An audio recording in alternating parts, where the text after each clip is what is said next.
Terima kasih masih terus bersama kami di Televisi Edukasi, televisi yang santun dan mencerdaskan bersama saya Larasati Nur Rahma dan juga tentu saja dengan narasumber kita Pak Bambang AP. Beliau adalah salah seorang pengajar di SMPN 29 Jakarta. Kita masih membahas mata pelajaran fisika untuk tingkat SMP. Ya, untuk para siswa juga masih terus kami ajak untuk bisa bergabung bersama kami di sini, baik itu melalui telepon, SMS ataupun juga melalui Facebook. Nah, seperti yang tadi Pak Bambang sebelum jeda katakan bahwa yang berikutnya kita akan membahas latihan soal lagi. Ya. Kalau begitu kita lanjutkan ke indikator yang kelima, dilanjutkan dengan latihan soal yang kelima juga. Baik, silakan Bapak. Baik. Siap adik-adik? Adik-adik juga siap dengan buku dan kertas latihan. Ya. Kita masuk pada indikator yang kelima. Disajikan gambar tuas dengan bagian-bagiannya. Siswa dapat menunjukkan titik tumpu, titik kuasa, titik beban, lengan kuasa, dan lengan tuas, lengan beban dan tuas itu. Ya, ada beberapa istilah yang dipergunakan dalam tuas. Nah, adik-adik harus semua menguasai karena ini nanti kalau keluar dalam ujian nasional, ya sayang kalau adik-adik tidak bisa. Baik. Ya, baik. Ini di layar kita lihat ada gambar, Pak. Ya, sekarang ini perhatikan gambar tuas berikut. Ya. Ini soalnya ya. Perhatikan gambar tuas berikut. Ini ada gambar tuas, kemudian 1, Y adalah titik kuasa, Z adalah titik beban, X adalah titik tumpu, LA adalah lengan beban, LB lengan kuasa.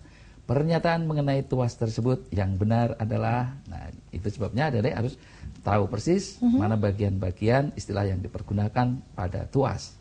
Ya, ini X, apakah ini titik kuasa? Z, apakah titik beban? X di sini ya. Kalau ini Y ya tadi ya, titik kuasa. X-nya titik tumpu. Nah, LA itu yang sini. Ya. LB lengan, kemudian lengan beban, lengan kuasa. Nah, mana yang benar ya? Oke, adik-adik harus mengenal ini. Jadi kalau misalnya ini ada tuas seperti ini, ya. Adik-adik perhatikan, kalau misalnya ini dijalankan, nah kita lihat ada satu titik yang tetap di sini, ya, ada titik yang tetap. Yang mana yang tetap? Ya, kalau kita jalankan seperti ini, yang tetap adalah di titik X, ya. Nah, kalau titik yang tetap itu diberi nama, namanya titik tumpu, ya. Ini namanya tumpu, ya. Kalau yang tetap di situ adalah tumpu, ya. Kalau kita lihat, nah ini yang digerakkan. Nah, ini maka namanya titik kuasa. Ya, berarti di sini adalah titik beban. Oke. Nah, kalau ini titik kuasa, kemudian ini titik tumpu, maka jaraknya ini adalah lengan kuasa. Ingat ya, jarak lengan kuasa adalah jarak dari titik kuasa sampai titik tumpu. Semua diukur dari titik tumpu, ya. Kalau ini lengan beban, kalau ini titik beban, maka jarak ini, ya, ini namanya lengan beban. Ya, nanti keuntungan mekaniknya adalah perbandingan antara lengan kuasa dibagi lengan beban. Jadi makin panjang lengan kuasa dibanding lengan bebannya, maka keuntungan mekaniknya makin besar. Artinya keuntungan mekanik makin besar, itu artinya gaya F yang diberikan untuk mengangkat beban W misalnya atau W gitu ya, itu menjadi lebih besar, ya, menjadi lebih besar. Keuntungan mekaniknya itu akan menjadi besar kalau lengan kuasanya menjadi lebih panjang, jauh lebih panjang dibanding LB gitu, ya.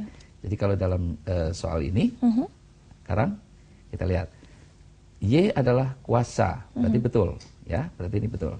Z adalah beban, berarti ini betul. X adalah titik tumpu, betul. LA lengan beban, nah ini salah, ya. Harusnya LA adalah lengan kuasa, LB lengan kuasa, harusnya lengan beban. Jadi ini yang salah. Kalau gitu yang benar 1, 2, dan 3. Berarti yang A jawabannya ya. Baik Pak Bambang, kita sudah punya penelpon. Kita sapa terlebih dahulu. Halo, sudah tersambung bersama kami di sini. Silakan, dengan siapa di mana? Dengan Ryan Nugraha Kurniawan di Bandung. Baik, dengan Rian dari Bandung. Silakan langsung pertanyaannya kepada Pak Bambang. Mengapa tidak semua pesawat sederhana